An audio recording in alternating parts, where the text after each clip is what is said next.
Bonjour. Alors, vous vous souvenez que Jésus a dit, vous allez être mes témoins à Jérusalem, hein, en Judée, en Samarie et jusqu'aux confins de la terre. Alors, c'est le plan que suit Saint Luc dans les Actes des Apôtres. On peut le voir d'une façon très visuelle ici. Commencer par Jérusalem, ensuite, comme on l'a vu la dernière fois, alors à Samarie, puis en Judée, et puis ensuite, bien, aujourd'hui, bien, ça s'en va un peu plus loin. Hein. C'est un cercle qui s'allonge, qui s'étire, et la semaine prochaine, bien, ça va être encore plus long. Et finalement, ça va finir à Rome. Alors, c'est le cercle, la parole de Dieu qui se répand de plus en plus loin, jusqu'à Rome. Pour Saint Luc, Rome, c'est la fin du monde. Pour le temps de ce temps-là, là, rendu à Rome, c'est la fin du monde. Alors, jusqu'à la fin de toutes les nations. Alors, c'est pas fini, hein? Parce qu'il y a encore des nations qui ne sont pas rejointes. Mais pour le Saint-Luc, Rome, c'est fini. Ça va? Alors, c'est ce que nous allons voir. Vous avez ici, sur la feuille, je vais juste l'éclairer un petit peu plus, là. Alors, notre première rencontre, c'était les chapitres 1 et 2. Tout se passait à Jérusalem. La deuxième rencontre, c'était de 3 à 7. Tout se passait encore à Jérusalem, même si ça allait moins bien. La troisième rencontre, c'était de 8 à 12. Ah, là, on sortait de Jérusalem. Mais on restait encore quand même dans la région de la Palestine.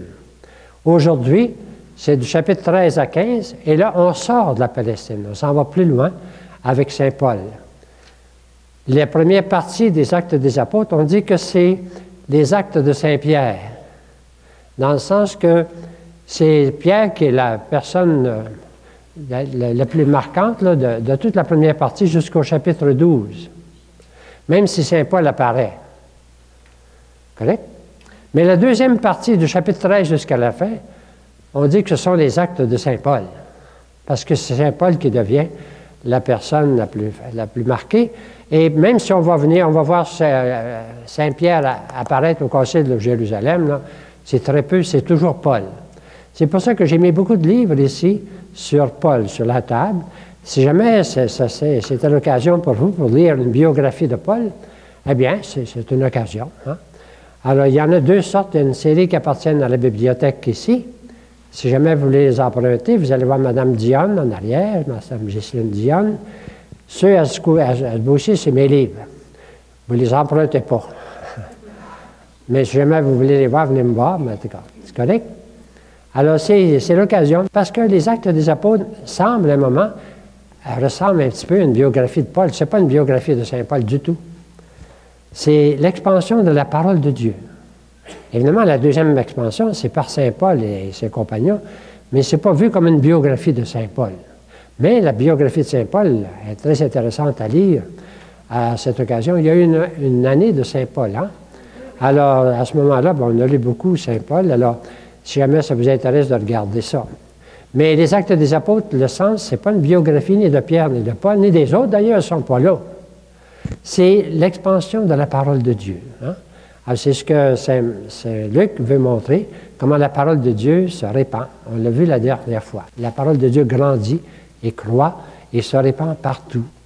On va le voir d'une façon physique, géographique, on pourrait dire. Alors, vous avez ici, vous avez en petit le plan sur votre feuille. Je ne sais pas si vous voyez peut-être pas beaucoup le jaune. Ce n'est pas la couleur la plus voyante. Mais ici, le premier voyage de Paul est en jaune. Correct? Alors, Paul va partir d'Antioche. Tout va partir d'Antioche. Ce n'est plus Jérusalem. Il va partir par la mer. Il va aller à l'île de Chypre. Et ensuite, il va aller ici dans l'Asie mineure, la Turquie actuelle, si vous voulez. Et puis, il va monter jusqu'à Antioche. Un autre Antioche. Mêlez-vous pas, il y a Antioche de Syrie, mais Antioche de Pisidie. Alors là, c'est important dans son voyage parce qu'il va faire un discours assez important ici.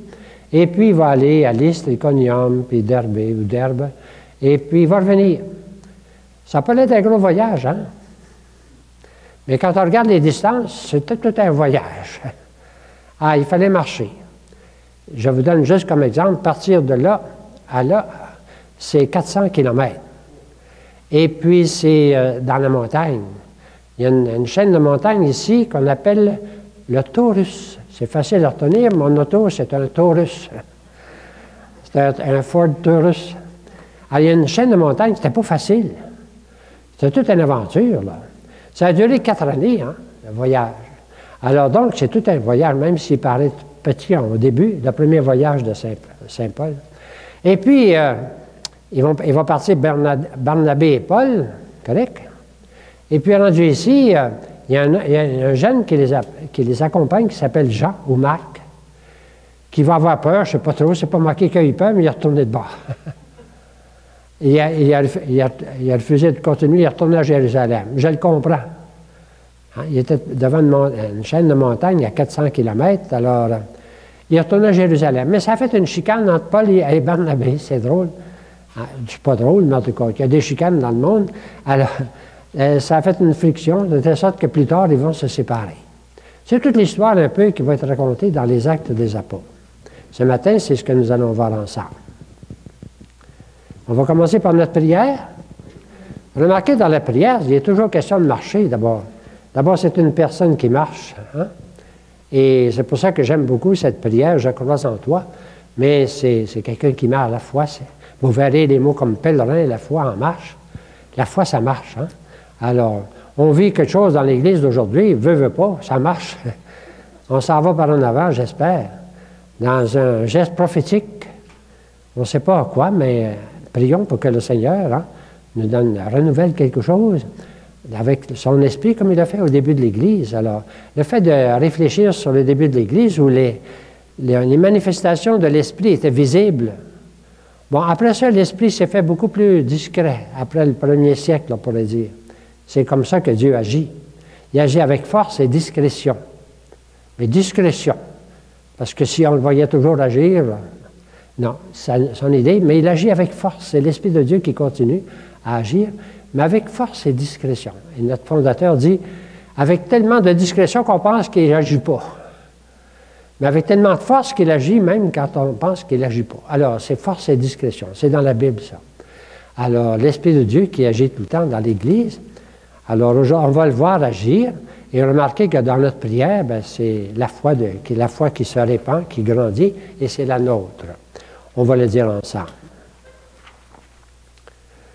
Je crois en toi, notre Père, source de vie.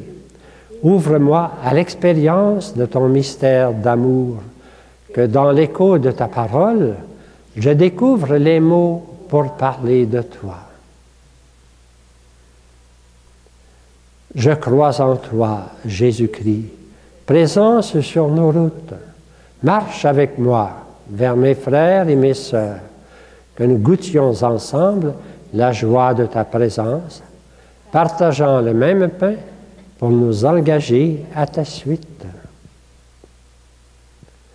Je crois en toi, Esprit Saint, don de lumière, éclaire nos pas de pèlerins, que nous reconnaissions ton appel à vivre une foi agissante et toujours en marche.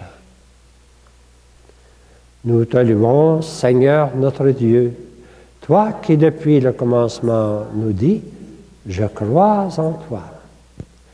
Tu nous fais ainsi porteurs sur nos routes humaines de cette heureuse nouvelle qui change la vie. Amen. Un marcheur, c'est nous autres. Ça va?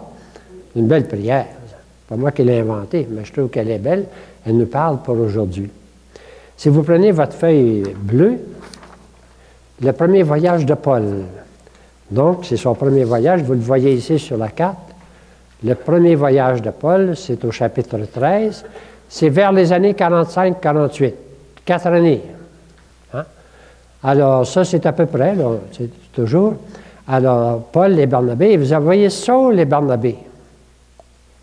Alors, puis ensuite, Paul. Il va changer de nom. Parce qu'il va entrer dans le monde romain. Il va prendre son nom romain, Paulus. Saul, c'était plutôt le nom biblique, si vous voulez. Alors, mais il va finir par s'appeler Paul.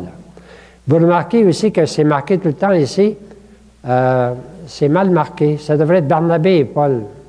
Barnabé et Saul. Au début, c'est Barnabé qui est le premier nommé. Et peu à peu, vous allez vous apercevoir que c'est Paul qui va passer en premier. C'est lui qui prend la direction, on pourrait dire. Les deux, Barnabé et Saul deviennent Paul et Barnabé. Parce qu'on sent que Paul va prendre la direction de l'affaire. C'est deux personnes importantes, deux personnes fortes. C'est Barnabé qui est allé chercher Paul. C'est Barnabé au début, vous avez vu son action.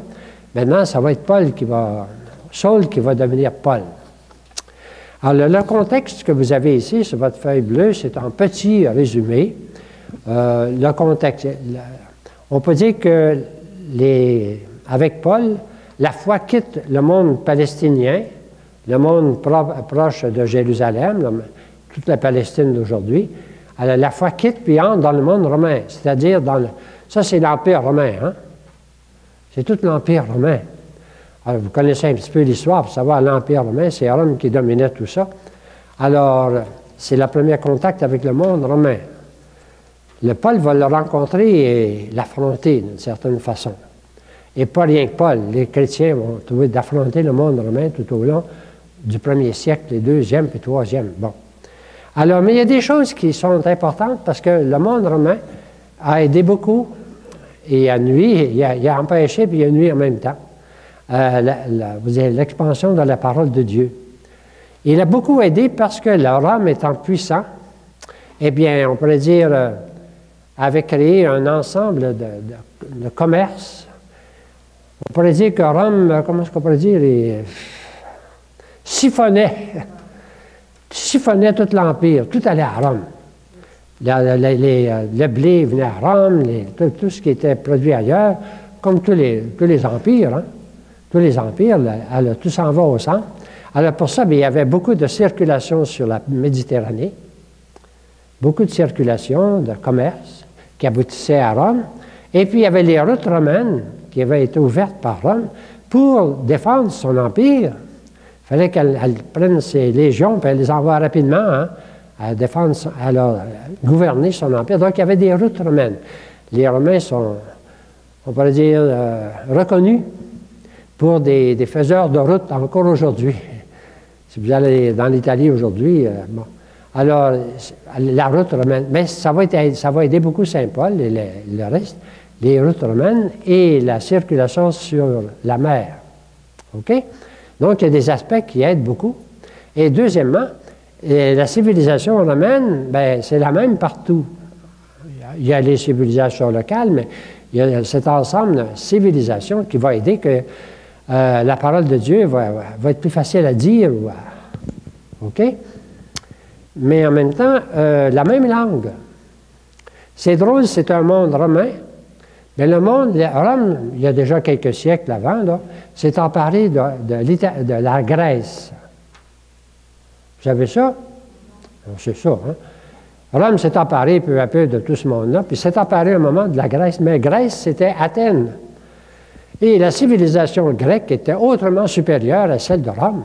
Rome, c'était des soldats, pas très cultivés, mais des forts, puissants, s'est emparé. Mais la Grèce, c'était une civilisation extraordinaire, une des plus grandes civilisations du monde, hein, avec Athènes, les grands philosophes, puis la littérature de toutes sortes. Alors, c'est toujours la civilisation la supérieure qui s'empare de l'autre, même si elle se fait envahir. C'est un phénomène dans l'histoire des hommes. La civilisation la supérieure finit par s'emparer de l'autre parce qu'elle est supérieure. On voit ça aussi au Moyen Âge avec l'envahissement de tous comment ça s'appelle ça, les barbares. Mais les barbares vont finir par être convertis quand même. Alors, parce que la puissance physique ne peut pas l'emporter sur ce qui est supérieur. Et finalement, le monde romain va finir par parler grec. Aujourd'hui, c'est l'anglais qui est le plus répandu à travers le monde, mais dans ce temps-là, c'était la langue grecque. Ça va aider. Ils vont pouvoir parler partout. Je ne sais pas si vous comprenez. Ils ne s'en vont pas dans un monde où ça change la langue à tout moment. Il y a des langues particulières, mais il y a cette langue grecque commune, on pourrait dire koina, qu'on appelle, alors qui permet aussi. Alors, il y a des choses qui aident. Le monde romain va aider beaucoup à l'expansion de la parole. Ça va pour ça? J'ai mis ça un petit peu ici, en très petit. Mais en même temps, c'est un monde polythéiste, c'est-à-dire, c'est pas un monde athée. C'est pas un monde, on pourrait dire, c'est un monde religieux, mais croyant en toutes sortes de dieux. Alors, la foi chrétienne, avec Jésus-Christ, va affronter un monde qui croit à toutes sortes de dieux. Même les Grecs, si intelligents, avaient inventé toutes sortes de dieux, Zeus, puis tout ça. Alors que les Juifs arrivaient, eux autres, avec un Dieu, il n'y a rien, il n'y en a pas deux, les autres, ce sont des idoles. Alors, ils vont affronter ce monde d'idoles, d'idolâtres. C'est pas négatif, nécessairement, d'être idolâtre. Au moins, on croit en Dieu. On a des dieux, on s'imagine toutes sortes de dieux. Alors, mais avant de savoir qu'il n'y en a rien qu'un. Et la force du peuple juif, c'est d'avoir, par, on pourrait dire, révélation, d'avoir découvert qu'il n'y a rien qu'un Dieu et que les autres sont des idoles. Et c'est ce que Paul va être obligé de dire dans son affrontement avec ce monde-là. C'est mieux qu'un monde indifférent. Un monde qui ne coupe à rien. Un monde, peut-être le monde d'aujourd'hui, à certaines parties, c'est pire, hein, l'indifférence. Un monde qui croit en Dieu, bien, il est peut-être ouvert à découvrir le vrai Dieu. C'est un petit peu ça. Alors, ça aide puis ça nuit. C'est ce monde-là que la parole de Dieu va affronter jusqu'à nos jours. C'est pas fini. Ça va pour ça? Vous savez, lire les Actes des Apôtres, ça nous ouvre un peu aussi l'esprit à l'Église d'aujourd'hui. Le monde juif, mais en même temps, les Juifs, encore aujourd'hui, sont reconnus pour être des petits commerçants. Hein? Des commerçants. Alors, il y avait des Juifs partout. Dans ce monde-là, il y avait des Juifs dans toutes les villes. Des petits commerces de toutes sortes. Alors, ça va aider, ça aussi. Et quand il y a assez de Juifs, il y a une synagogue. Alors, Paul va toujours commencer dans les synagogues. Il va toujours d'abord cogner à la synagogue. Ça va aider beaucoup. Mais en même temps, les Juifs vont refuser. Alors, il va sortir de la synagogue et il va dire, ben là, si vous ne voulez pas, je vais aller chez les païens. Ça va être un peu le style de Paul tout le temps de dire, vous êtes les premiers à qui je devais en parler, parce que c'est vous autres qui attendez le Messie, vous ne l'acceptez pas, mais je m'en vais chez les païens. On passe, la première fois qu'il dit ça, on ne dit pas c'est fini. Non, il recommence toujours dans les synagogues. Il y a des synagogues partout. Alors, ça va aider beaucoup à l'expansion de la parole de Dieu. C'est ce qui est résumé un petit peu ici dans le numéro 1, un contexte. Alors, ce qui est important, c'est l'envoi. Ça commence par l'envoi. Qu'est-ce qui arrive?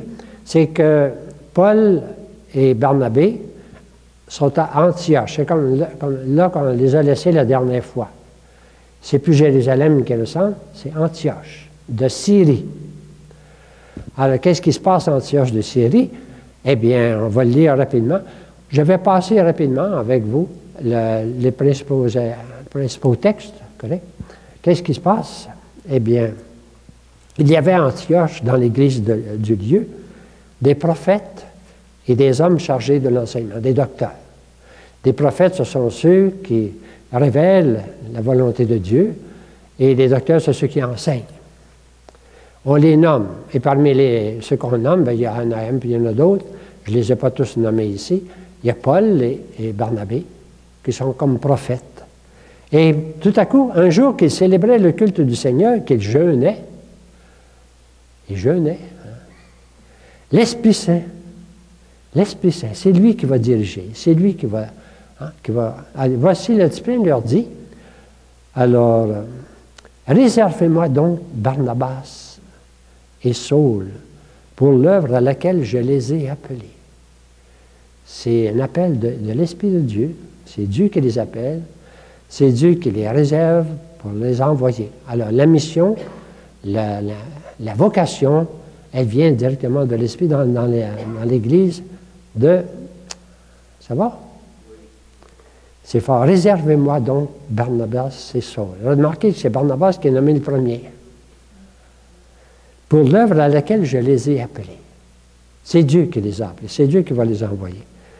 Alors après avoir jeûné, ils jeûnent pas mal, eux autres, et prié, et leur avoir imposé les mains, et leur donnèrent congé. C'est l'Église qui les envoie parce que c'est l'Esprit qui les a choisis, et c'est les esprits qui demandent « Réservez-moi Paul et Saul Barnabé et Saul pour l'œuvre à laquelle je les ai choisis. Alors, c'est la vocation. C'est la première mission. Et se trouvant ainsi envoyés en mission par le Saint-Esprit, Barnabas et Saul descendirent où?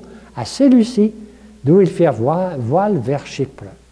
Séleucie, je vais juste vous dire un petit mot, je ne sais pas si vous l'avez sur votre carte, c'est le port qui correspond à Antioche. Antioche est à peu près à 25 km de la mer Méditerranée, mais le port, c'est Séleucie.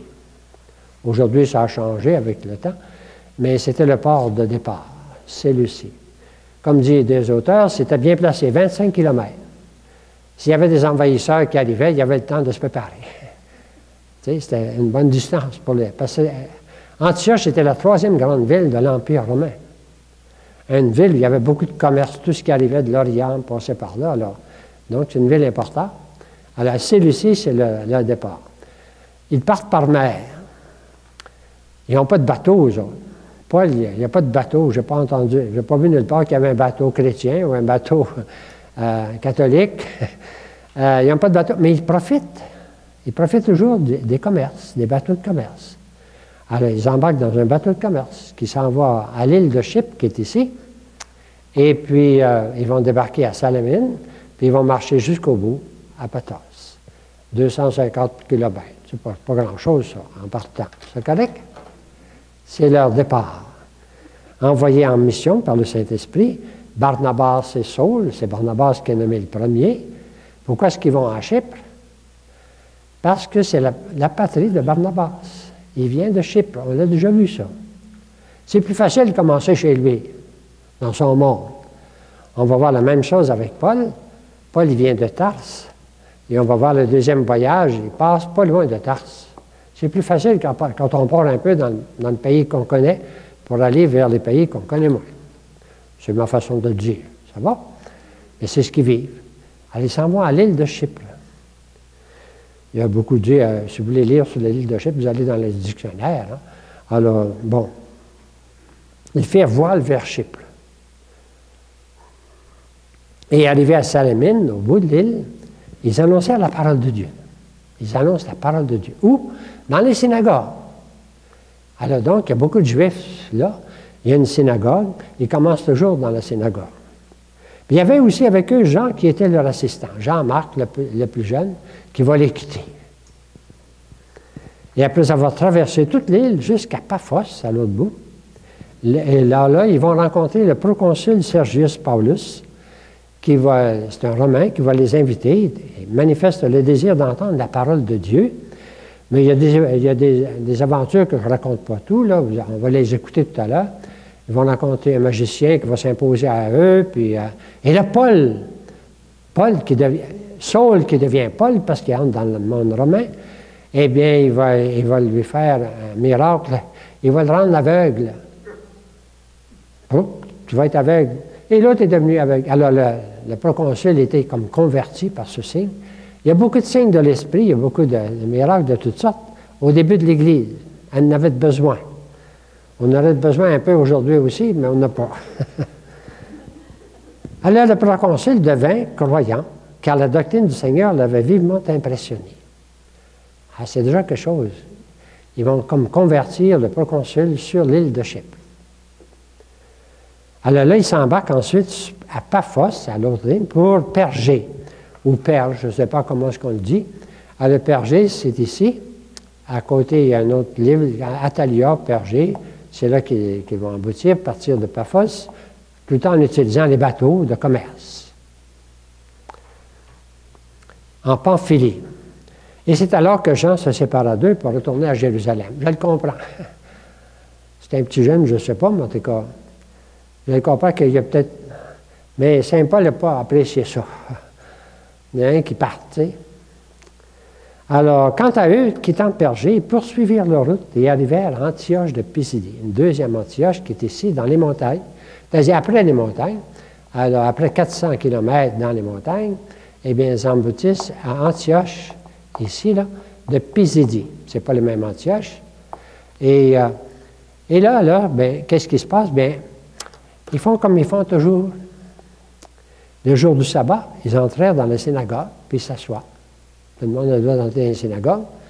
Même les croyants en Dieu, il y a les Juifs, les croyants, ils vont écouter. Alors, il y a la lecture de la loi et des prophètes, comme dans chaque célébration de la synagogue. Et bien, une fois que c'est fait, les chefs de la synagogue leur firent dire, hein, frères, si vous avez quelques mots d'exhortation à adresser au peuple, prenez la parole. Alors, Paul il attendait rien que ça. Alors, c'est Paul maintenant qui va être. Hein, c'est Paul qui mène, c'est Paul qui parle. Paul se leva et fit signe de la main et dit, là, il fait un grand discours. Je ne l'ai pas mis tout ici. Le discours, c'est que vous l'avez résumé un petit peu en grande ligne sur votre feuille bleue, correct? On est rendu à Antioche de Pisidie, à la synagogue. Vous me suivez? En plein milieu. Alors, il va montrer comment. Bien, il parle à des Juifs.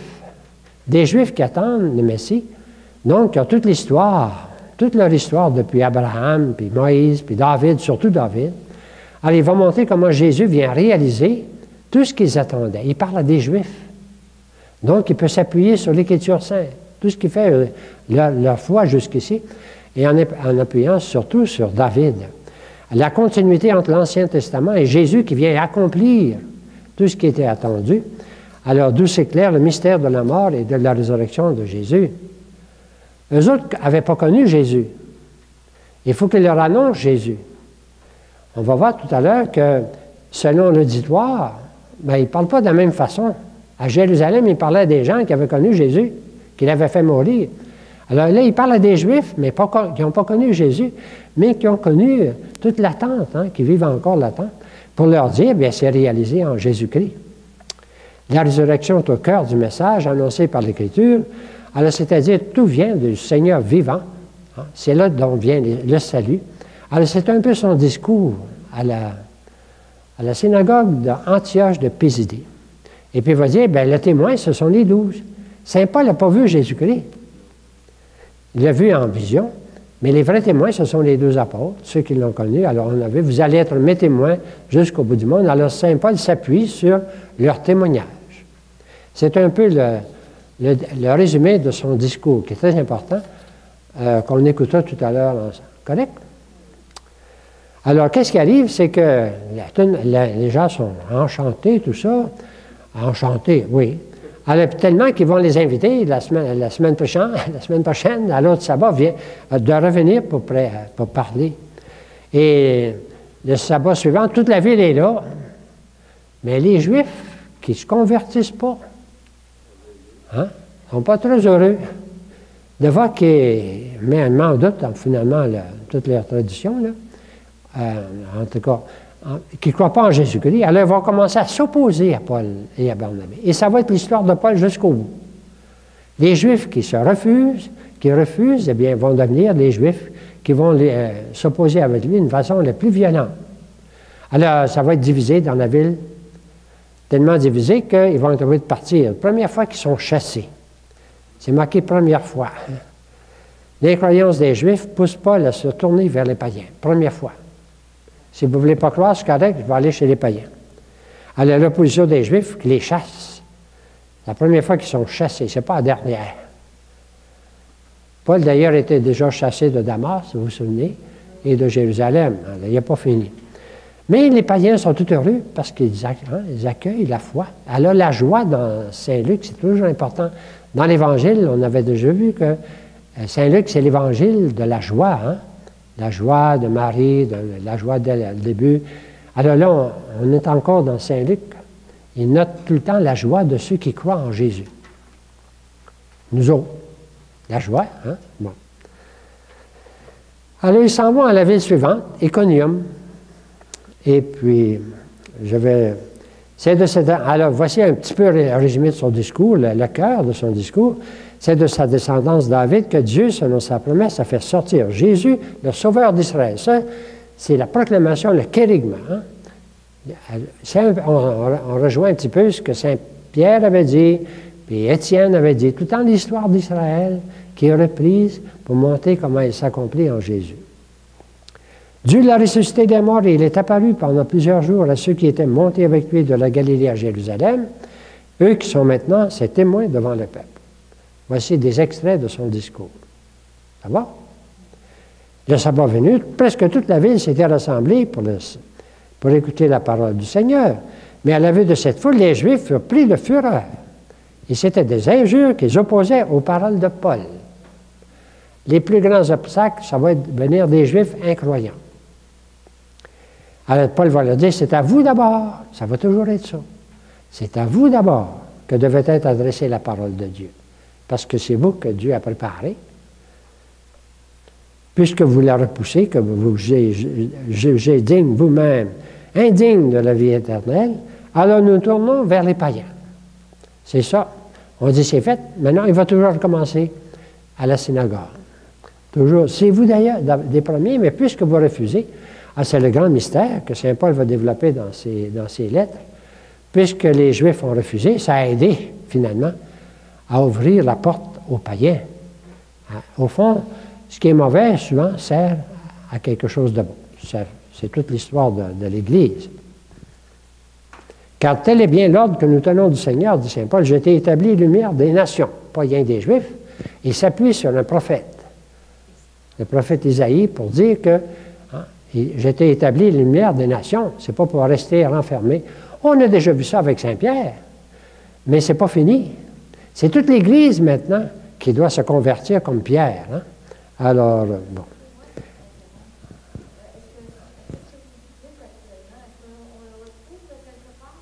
Tel quel. Oui. Dans le chapitre 13, 14 et 15. 13, 14 et 15. Bien, on va le voir tout à l'heure. Correct? Là, je vous le raconte à ma façon. Correct? Alors, ayant secoué contre eux la poussière de leurs pieds, le sandal, Jésus l'avait dit, hein, si vous n'accueillez pas, secouez la poussière, secouez ce qui leur appartient, puis allez ailleurs. Et c'est ce qu'ils font. Ils gagnèrent l'Iconium. Quant aux disciples, ils restaient remplis de joie et d'Esprit Saint. Ceux qui avaient accueilli le Seigneur, c'est toujours la joie de croire. C'est de là qu'on a perdu cette joie, souvent. La joie de croire. Hein? Saint-Luc le note souvent. La joie de croire. Alors, on l'accueille en passant, nous autres aussi. Et à Iconium, il se passe la même chose. C'est-à-dire, Saint-Luc, il ne répète pas tout le temps la même chose. Il dit simplement, il se passe la même chose. Tu sais. Alors, la même chose, c'est-à-dire qu'ils s'en vont à la synagogue, qu'ils vont prêcher, puis tout ça, puis il va y avoir du monde pauvre, puis il va y avoir du monde con. Et la population de la ville fut divisée. Païens et Juifs décidèrent, ceux qui ne croyaient pas, de recourir à la violence et de lapider les apôtres. Là, ça devient plus dangereux. Là. Alors, ils vont s'en rendre compte. Et ils vont aller ailleurs. Conscients de la situation, ceux-ci cherchaient un refuge à Lystre, l'autre ville suivante, et à Derbé et aux autres villes. Et là aussi, ils annoncèrent la bonne nouvelle. Chassés, c'est pas grave, ils s'en vont ailleurs. Ils s'en vont ailleurs, puis ils annoncent la bonne nouvelle ailleurs. Tant mieux s'ils sont chassés. Ça va? Et, mais alors, ils arrivent à Iconium, puis à Derbé. Hein? La même chose se passe à Iconium, la division dans la ville, ceux pour et contre. Ils s'en vont à Derbé, mais les Juifs d'Antioche les poursuivent. Ceux qui sont contre les suivent, puis les poursuivent. Ça aussi, ça va être constant. Alors, les ennemis les poursuivent. Puis ils arrivent là, puis ils surveillent alors des Juifs qui radièrent la foule à leur vue. Et on lapida, Paul là, on lapidé pour vrai, à Lystre. On le traîne en dehors de la ville, puis il est supposé d'être mort. Paul va dire ça plus tard, hein? Combien de fois qu'il a été lapidé, puis flagellé, puis en tout cas. Mais quand les disciples se réunissent autour de lui, il se lève. Il n'est pas mort. Et puis il s'en va ailleurs. Il rentra dans la ville. Le lendemain, avec Barnabé, il est parti pour Derbé. Voilà un peu l'histoire de Paul, hein, son voyage. Et après avoir annoncé la bonne nouvelle dans cette ville, et avoir fait d'assez nombreux disciples, il revient. Alors, voici son voyage. Il est parti, il est passé là, et puis il est allé jusqu'à... Puis là, il va revenir sur ses pas. Il revient. C'est son voyage, ça a pris 4 années. Ils affermissaient, en revenant, le cœur des disciples. Et là, dans chaque église, ils commencent à désigner des anciens. On sent que l'église commence à s'organiser. Il faut qu'il y ait des responsables. Allez, Paul, il désigne des anciens. On ne sait pas trop, on ne peut pas donner le nom d'évêque ou de prêtre, mais c'est des anciens responsables. Et puis, il commence à organiser l'Église pour qu'elle continue. On va voir ça. Alors, c'est les premiers signes d'une organisation de l'Église. Et puis, ensuite, bien, ils vont prendre conscience, une phrase que j'ai citée là, il nous faut passer par beaucoup de détresse pour entrer dans le royaume de Dieu. Ils en ont eu pas mal. Il a été lapidé jusqu'à mort, et il reste tout le temps chassé. Voilà le premier voyage de Paul. Correct? Ils firent voile vers Antioche. C'était leur point de départ, où ils avaient été remis à la grâce de Dieu pour l'œuvre qu'ils venaient d'accomplir. Tout le temps la grâce de Dieu. Rendus à Antioche, ils sont tout heureux. Ils vont raconter leur aventure. À leur arrivée, ils rassemblaient à l'Église et racontèrent tout ce que Dieu avait réalisé avec eux. C'est Dieu qui le réalise avec eux. Ce n'est pas ce qu'ils ont fait. C'est ce que Dieu a fait avec eux. Vous comprenez la vision, là? C'est pas on a réussi, hein? C'est Dieu qui a réalisé avec eux. C'est tout le temps l'histoire de l'Église. Et surtout, comment il avait ouvert aux païens la porte de la foi. Vous avez déjà entendu ça, la porte de la foi? Quand le pape a lancé l'année de la foi, les premiers mots, c'est la porte de la foi, porta fidei. Il a pris ça ici, c'est répété ailleurs aussi dans les lettres de Paul. La porte de la foi a été ouverte aux païens. On a vu ça avec Saint Pierre. Saint Pierre l'a déjà vécu avec Corneille, vous vous souvenez? Mais là, c'est les autres. Alors, c'est tout le monde qui doit en prendre conscience. Comment il avait ouvert, Dieu a ouvert aux païens la porte de la foi. Bon, le premier voyage est fini. Puis c'est pas fini. Parce que là, ils sont revenus à Antioche, ils prennent conscience que la parole s'est répandue dans cette partie. Mais il arrive des gens de Jérusalem qui commencent on les appelle les judaïsants. Ça va être tout le temps ça. Alors, qu'est-ce qu'ils disent, eux autres? Certaines gens descendirent dans l'ordre de Judée qui voulaient endoctriner les frères. Si vous ne vous faites pas circoncire selon la règle de Moïse, vous ne pouvez pas être sauvés. Il fallait que tous les païens deviennent juifs. Il fallait qu'ils deviennent juifs, c'est-à-dire qu'ils se soumettent à toute la loi de Moïse. Une chance, ça n'a pas réussi, sans sens à des juifs. Alors, mais c'était les judaïsants qui voulaient imposer aux païens d'être juifs pour sauver. Donc, qui refusaient le salut par Jésus-Christ. Alors, c'est la grosse question qui est à la fois théologique, fondamentale et sociologique de toutes sortes. C'est la question qui se pose parce qu'il arrive. Alors, il va y avoir des grosses discussions. Un conflit en résultat et des discussions assez graves s'opposèrent Paul et Barnabé à ces gens. Alors, déjà, Antioche, grosse chicane, face à des choses fondamentales. Alors, qu'est-ce qu'on fait? On décida que Paul, Barnabé et d'autres monteraient à Jérusalem pour trouver les apôtres et les anciens, encore ce mot, anciens, ceux qui deviennent responsables de l'Église, à propos de ce différend. Alors, ça va être ce qu'on appelle le concile de Jérusalem. Ce n'est pas un vrai concile. On l'emploie de même, les auteurs aiment mieux parler de assemblée de Jérusalem. L'assemblée. Mais j'aime le mot concile, c'est comme si c'était la première décision de l'Église en concile. Alors, donc, ils vont aller à Jérusalem, puis à Jérusalem, bien, vous avez ça sur la feuille bleue ici. Le retour de l'autre côté. Votre feuille bleue de l'autre côté, ça va? Oui, le problème se pose à Antioche, où on dit pour être sauvé, il faut être juif. Alors, on délègue Jérusalem, Paul et Barnabé. Et en route, bien, ils découvrent toutes sortes d'églises. On se rend compte que Saint-Luc ne dit pas tout, hein? Il y a beaucoup de choses qu'il ne dit pas, mais on se rend compte qu'il y a des églises partout déjà ici. Parce qu'en s'en menant, il rencontre partout des églises, c'est-à-dire des chrétiens, qui sont tout heureux d'apprendre que la foi s'ouvre aux païens. Alors, en passant par le Phénicie et la Samarie, Phénicie c'est Tyr et Sidon, il racontait la conversion des nations païennes et procurait une grande joie à tous les frères. Tout le temps la joie. La joie de croire, puis la joie de voir que les apôtres, alors, rendus à Jérusalem, bien, ils se réunissent. Ça va être la grande assemblée de Jérusalem. Et puis, il va y avoir des discours pour examiner cette affaire. Et comme la discussion était devenue vive entre Pierre, Barnabé, puis les judaïsants, alors, il va y avoir le premier discours, ça va être Pierre.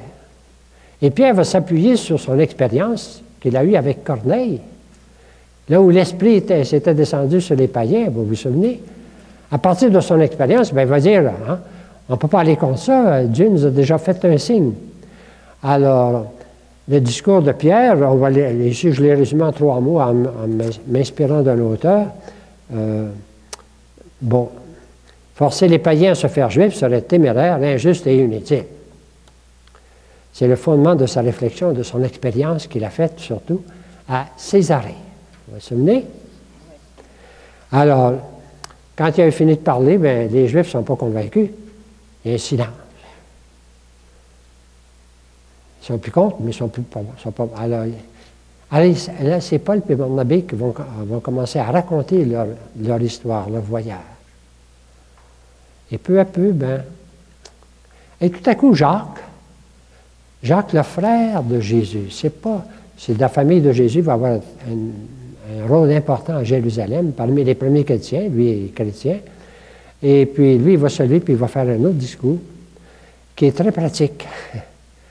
Il va dire, on n'est pas pour leur imposer trop d'affaires, mais on va leur demander 2, 3 petites choses. 3 choses. Alors, c'est pratique. Alors, voici un peu le résumé des discours de Paul, de Pierre.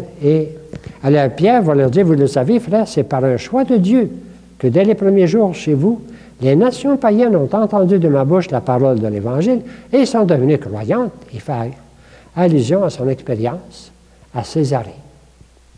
Dieu qui connaît les cœurs leur a rendu témoignage quand il leur a donné, comme à nous, l'Esprit. Vous vous souvenez, l'Esprit qui est tombé sur tout le monde, sans faire de moindre différence entre elle et nous. Donc, Pierre raconte son expérience, et c'est cette expérience qui doit maintenant être celle de l'Église, pas rien que de Pierre. Alors, je suis David. Bon, alors, Saint-Jacques, pas Saint-Jacques, mais Jacques va prendre la parole après, puis il va dire, je suis David de ne pas accumuler les obstacles devant ceux des païens qui se tournent vers Dieu. Puis lui, il va trouver la solution pratique. Et qu'ils vont leur simplement de s'abstenir des souillures de l'idolâtrie, c'est évident. Ça veut dire bien des choses. Ça veut dire les viandes qui ont été offertes aux idoles, c'est-à-dire tout ce qui est l'idolâtrie, qui est répandue partout, hein, les faux dieux, de l'immoralité, c'est évident, et de la viande étouffée et du sang, ça c'est des lois propres aux Juifs dans le Lévitique. Alors s'ils font ça, on va pouvoir vivre ensemble. C'est une solution pratique. On va pouvoir vivre ensemble parce que les Juifs n'ont pas le droit de manger de la viande n'importe comment, alors, encore aujourd'hui. Alors c'est comme s'ils trouvaient la solution simple et pratique. Simple. Quant à Paul et Barnabas, ils vont s'en aller avec une lettre qu'ils ont entre mains. Ils vont retourner à Antioche et puis ils vont lire la lettre, puis tous les gens vont être heureux de voir. Alors comme j'ai marqué ici sur la feuille, j'ai pris ça dans un auteur, je trouve que ça résume bien. C'est numéro 8, vers la fin. Les gens de Jérusalem vont dire, frères, l'Esprit Saint et nous-mêmes, nous vous demandons simplement 3 choses. Alors un auteur dit, c'est le triomphe de la vérité et de la charité. Dans le sens que ils vont arrêter de se détruire, puis il n'y aurait pas de séparation, il n'y aurait pas de... C'est la charité qui l'emporte. C'est une belle façon de voir la conclusion de ce premier concile de l'Église. Sa portée pratique permet de vivre ensemble. Bon, voilà. Ensuite, il retourne bien évidemment à Antioche avec la lettre. Et Paul et Barnabé sont toujours à Antioche. Alors, je vais juste terminer. Quant à Paul et Barnabas, ils demeuraient à Antioche. Ils enseignaient, annonçaient la bonne nouvelle de la parole du Seigneur. Et puis, après un certain temps, Paul dit à Barnabas, retournons visiter les frères. C'est le deuxième voyage qui va commencer dans chacune des villes où nous avons annoncé la parole du Seigneur. C'est le deuxième voyage qui commence. Barnabas puis Marc avec lui, ils s'embarquent pour Chypre parce qu'ils sont chicanés, dans le sens que Marc les avait laissés, c'était le neveu de Barnabé. Alors Barnabé part avec lui à Chypre, puis Paul part avec un autre, hein, pour faire le deuxième voyage qu'on verra la prochaine fois. Silas s'en allait, remis par les frères à la grâce du Seigneur. Voilà un peu la fin de cette première partie, chapitre 12, 13, 14, 15. Pas 12, 13, 14, 15. Parce que le jeune les a lâchés. il les avait lâchés. Le premier voyage, quand ils sont partis et qu'ils sont arrivés ici, là, il avait peut-être eu peur de monter, de partir dans... Je l'ai dit tout à l'heure. Il est retourné à Jérusalem. Puis Saint Paul, il n'aime pas les lâcheurs. Il l'a vu comme ça. Mais comme c'est humain, il y a des chicanes, ils ont fini par se chicaner assez qu'ils se sont séparés. Il y avait deux missions. La mission de Barnabé et son neveu, Marc, et Paul puis Silas. On ne sait pas. On ne sait pas tout, hein? On sait ce qu'ils nous disent, c'est correct? Mais on sait qu'il y a des chicanes dans l'Église, puis même avec Saint Paul, ce n'est pas la seule fois qu'il s'est chicané. C'est des personnes fortes, hein? Bon, OK? Bon, c'est pas majeur, ça. J'ai mis, avant d'écouter le texte, je vous ai mis une note ici que j'ai prise dans ce livre. Vous avez déjà dit, La Nouvelle Évangélisation, les modèles bibliques. Si vous me permettez, je prends quelques minutes pour vous résumer un petit peu ce que j'ai tiré de ce livre-là, qui est très actuel. La Nouvelle Évangélisation, actuellement, eh bien, on peut s'appuyer sur la première évangélisation, mais faites attention, c'est pas si facile que ça. Alors, lui, il analyse les discours qu'il y a eu dès le début. Vous avez un discours de Saint Pierre ici, qui a commencé par parler à la communauté de Jérusalem, qui avait mis à mort Jésus, puis au Sanhédrin, qui avait tué Jésus. Hein? Alors, il ne parle pas au Sanhédrin comme il va parler un peu plus loin, quand il va parler à Corneille, qui n'a pas connu Jésus, qui n'est pas un Juif. Puis il ne va pas parler de la même façon aux païens, qui ne connaissent ni Jésus ni les Juifs. Alors donc, on peut dire, la parole de Dieu s'adapte. Quand j'étais philosophe, on étudiait en philosophie, on disait une parole, quid recipitur, ad modum recipientis recipitur. Ça ne veut rien dire. Ça veut dire tout ce qui est reçu à la mesure de celui qui le reçoit. Vous avez bien un gros bassin d'eau, puis s'il y a un petit verre, bien, il va recevoir rien qu'un petit verre. Tout ce qui est reçu à la mesure de celui qui le reçoit. La parole de Dieu est reçue à la mesure de celui qui la reçoit. Vous avez beau y dire bien des affaires, il va recevoir ce qu'il est capable de recevoir. C'est un principe de base de toute communication. Et ça vaut pour l'Évangile, et ça vaut pour les modèles de discours qu'on a dans les Actes des Apôtres. C'est-à-dire, il n'a pas parlé de la même façon à tout le monde. Ça nous invite à dire comment on peut parler aux gens d'aujourd'hui. Eh bien, il faut savoir quelles sont les attentes. Ce qu'il va recevoir, c'est ce qu'il attend. Ce qu'il va recevoir, c'est ce qui rejoint dans la personne quelque chose d'important. Sans ça, c'est comme de l'eau sur le dos d'un canard. Tu sais. Annoncer Jésus-Christ à quelqu'un, si on lui parle des choses, on commence à lui parler de Jésus-Christ, il n'est pas prêt à entendre parler de Jésus-Christ. Comment on peut lui parler? C'est tout. Alors, dans ce livre-là, c'est bien dit, je vous le résume en quelques mots. Vous comprenez l'ensemble? C'est un peu ça. Alors, je vais le lire rapidement ici. Ce sont des discours interpellants. Les discours, c'est-à-dire qui invitent à la conversion. Tous ces discours-là, excepté celui au Sanhédrin, parce qu'il était tellement fermé qu'il n'y a pas beaucoup d'interpellations dedans, à se convertir. Mais tous les autres, c'est toujours le discours à se convertir. Ça fait partie du kérygme. Le kérygme, c'est Jésus que vous avez connu, que vous avez fait mourir, ou que d'autres ont fait mourir. Il est ressuscité, il est vivant, il est le Seigneur. Eh bien, il faut se convertir. Ça fait partie du kérygme. Ce n'est pas juste annoncer. C'est une invitation tout le temps à changer, à se convertir. Ça, c'est la vraie prédication de l'Église tout le temps. Ce sont comme des discours types. On a l'impression que la première Église, au premier siècle, avait comme des modèles de discours. La preuve, c'est qu'on le reconnaît chez Saint-Pierre, on le reconnaît chez Étienne, on le reconnaît chez Paul. Donc, c'est comme si il y avait des modèles.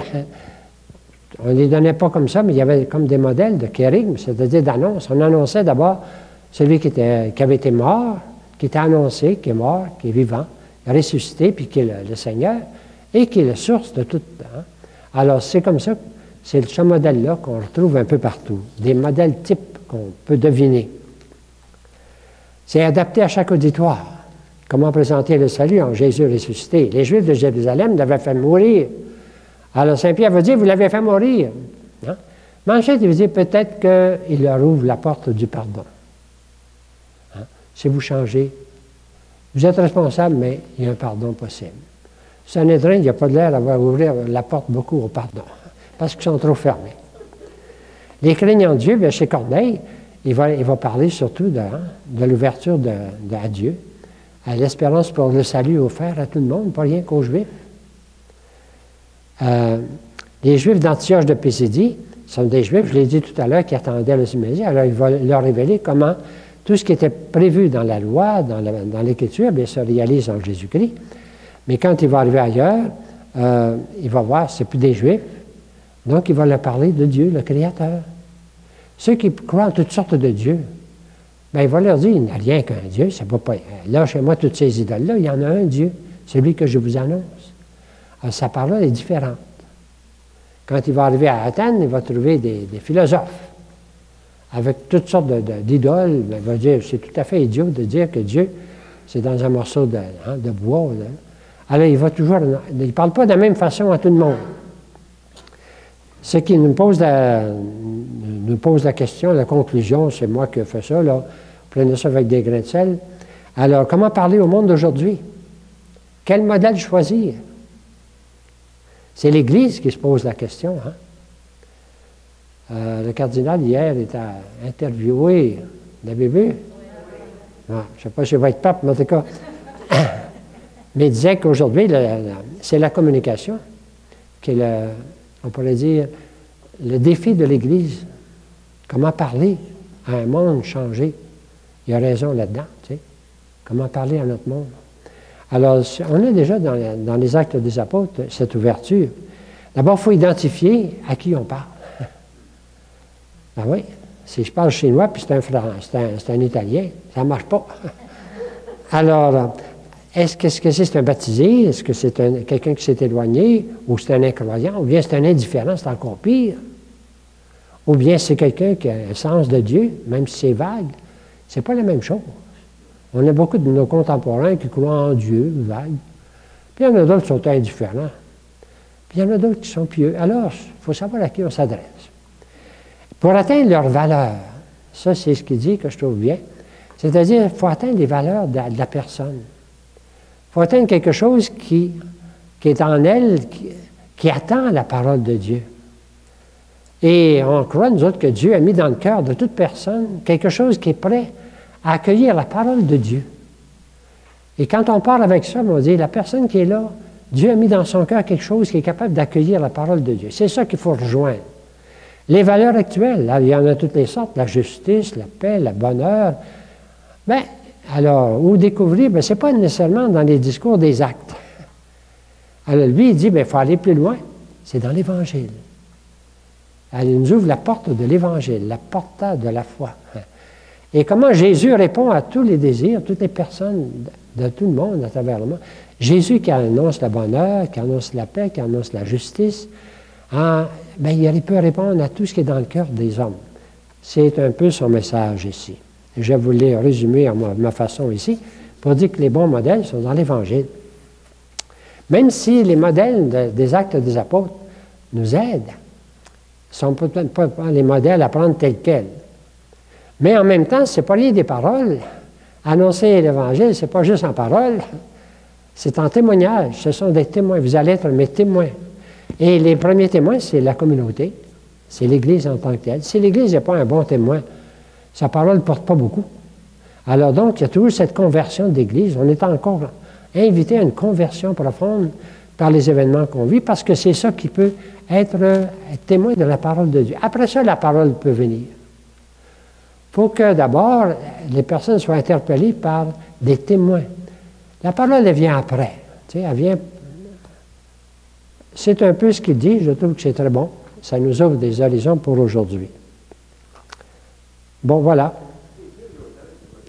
C'est Marcel Dumais. Je vous l'avais dit que je vous en parlerai un peu plus tard. Je pense que c'est le moment pour en parler, parce qu'on vient de voir plusieurs discours différents. Ça s'appelle les modèles bibliques. Et ça porte sur la nouvelle évangélisation. Je le trouve très bon. Vous n'êtes pas obligé de le lire, mais il y en a un à la bibliothèque, si vous voulez l'emprunter. Et vous allez voir, au début, c'est tout centré sur les discours qu'on vient de voir, discours de Pierre, discours de Paul. Alors, et donc, il s'appuie là-dessus ensuite pour aller plus loin. C'est un peu le temps pour, si jamais vous voulez le lire, c'est un très, très facile à lire et très bien. Il y a beaucoup de livres sur la nouvelle évangélisation. Celui-là, il répond vraiment à ce que nous faisons ici, c'est-à-dire à partir des actes des apôtres.